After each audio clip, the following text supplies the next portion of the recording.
Shalom, queridos. Bendito é o nome do nosso Deus. Hoje nós temos os Salmos 51. Vamos ao comentário. Salmo 51 trata de um salmo de lamento individual, penitencial, onde Davi confessou os pecados que cometeu contra Batseba e Urias. É um modelo de confissão que se tornou popular entre o povo de Deus, visto que todos os pecados com tanta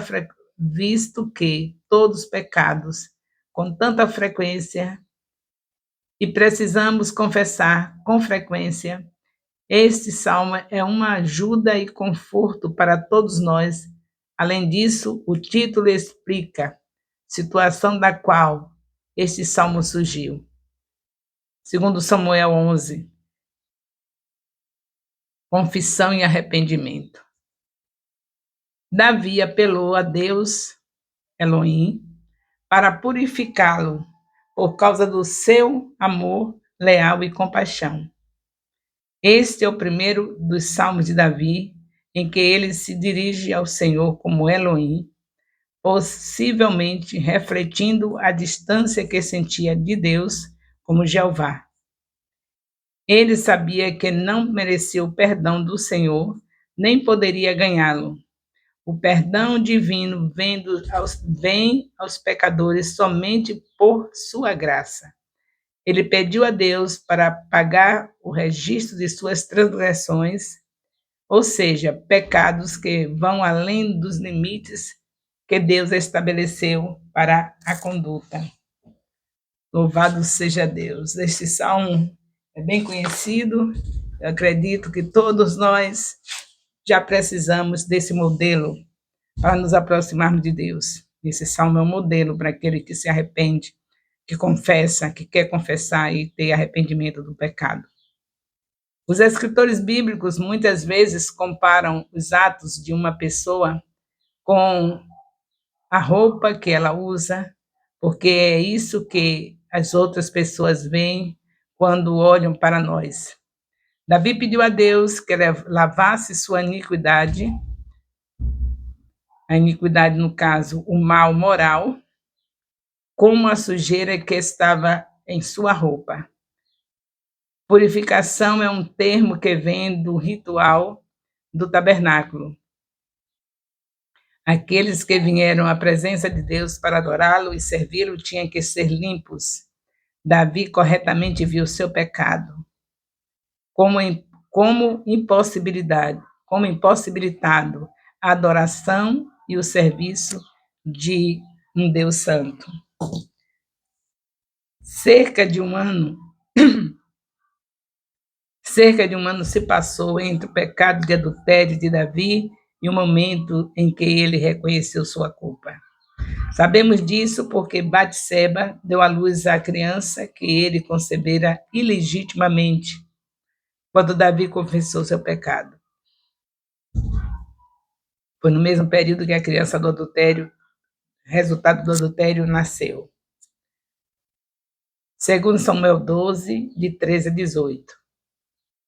O pecado de Davi esteve em sua mente por muitos meses. Evidentemente, ele endureceu o coração e se recusou a admitir o que havia feito, que o que havia feito era pecaminoso. Talvez ele tivesse tentado racionalizar de alguma forma. Talvez tivesse pensado, eu sou rei, eu tenho direito a qualquer mulher que eu quiser. Talvez tenha pensado isso. E por isso não estava ligando, achando que o pecado era pecado.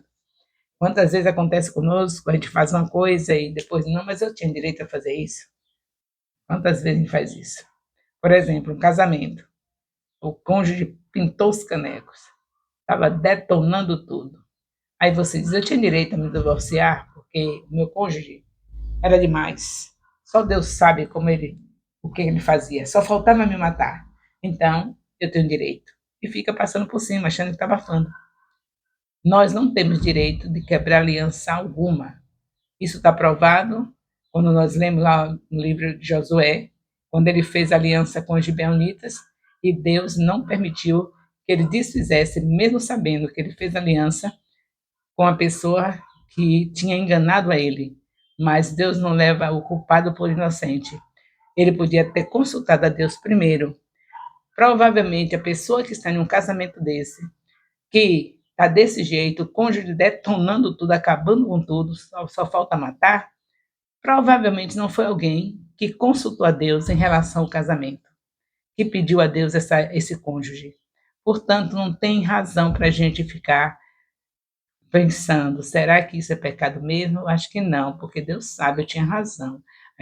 Aquele meu cônjuge era demais, ele ia me matar, eu tenho certeza.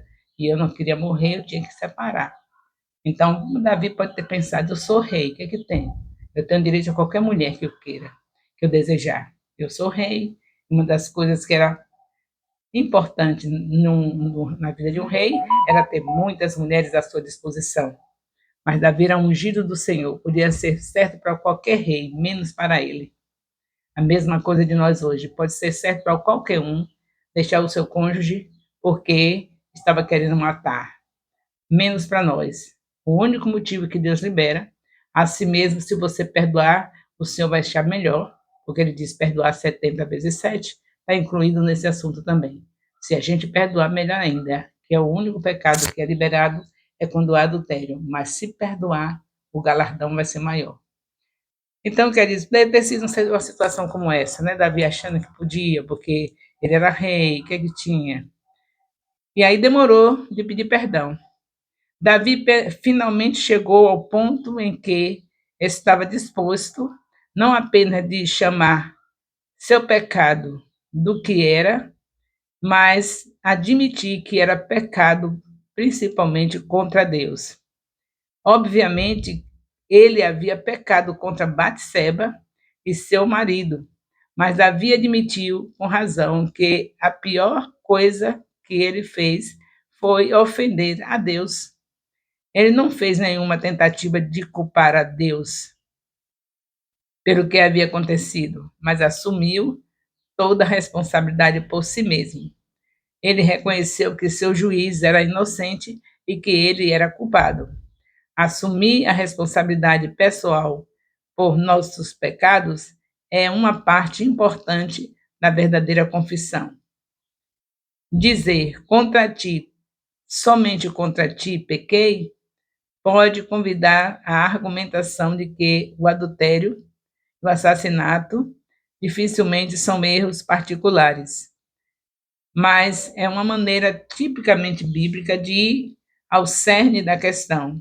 O pecado pode ser contra si mesmo, 1 Coríntios 6,18, e contra o próximo, mas o escárnio de Deus é sempre o comprimento e a largura, como José viu muito antes. Gênesis 39, 9. Uma vez que nós vimos Gênesis 39, 9, quando José foi tentado a pecar, e ele disse que não pecou por causa de Deus, porque ele ia pecar contra Deus. Uma vez que entendemos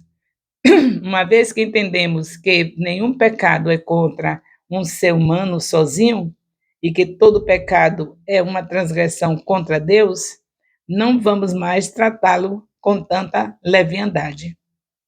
Vamos levar o pecado a sério, porque quando você faz uma quebra de aliança, você não foi contra aquela pessoa que você quebrou a aliança, mas antes de tudo, contra Deus. Pensando assim, fica mais difícil de pecar, se você realmente acredita que Deus escolheu você, entregou para Jesus, e Jesus disse que de maneira nenhuma te lançará fora. Se você considerar isso, e considerar que o Senhor derramou o amor dele em seu coração, como está escrito em Romanos 5,5, você não vai pecar, porque vai pecar contra Deus. Antes de tudo, contra Deus. Por exemplo, quero deixar uma coisa bem prática, bem no momento. Uma pessoa que não está obedecendo ao discipulado, fazendo o estudo de um capítulo por semana, de 7 em 7 dias, fazendo todos os detalhes que foi recomendado, vai pecar contra a autoridade? Sim. porque a Bíblia diz que a autoridade, sendo boa ou má, vai ser obedecida. Mas, antes de tudo, está pecando contra Deus, especialmente por uma rejeição de algo que não tem motivo. Qual é o Filho de Deus que não deve ter o prazer de ler a Bíblia com seus discipuladores? E qual é o Filho de Deus que não deve ter prazer de ler a Bíblia três capítulos por dia com sua família? Então, a gente sabe que coisas parecendo que não é nada, mas diante de Deus é. O pecado é contra Deus.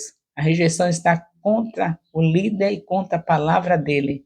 No passado, eu espero que hoje, depois de tanto tempo, desde o mês de maio de 2023, que nós enfrentamos essa situação, a essa altura, Deus já me deu a vitória. Eu acredito que o povo já está consciente que a palavra de Deus é tudo que nós devemos desejar na nossa vida.